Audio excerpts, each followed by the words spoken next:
Hi everyone and welcome. Today we are about to discussing how to display recent sales notification in Shopify. Now before we start, make sure you click the link below to get the best Shopify free trial and start your business with some exclusive bonuses.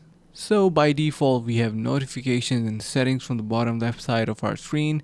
Then here you can see we have our notifications and we have various notifications like for example customer, staff, and fulfillment requests and webhooks. If you cannot find the recent sales notifications, then you can simply search recent sales in the integration section at the top. So I'm going to search in here for recent sales, head over to App Store, and you can install any app that is going to be providing you this feature.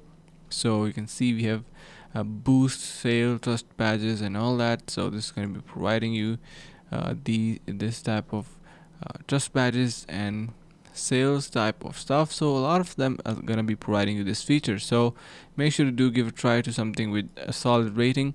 As you can see in here, we have stuff going on and we have our so you can see this kind of notifications that look pretty awesome. So yeah, that's about it, and hope this video was helpful. Finally, make sure to click the link in the description below to take advantage of our exclusive Shopify free trial to start your business right away.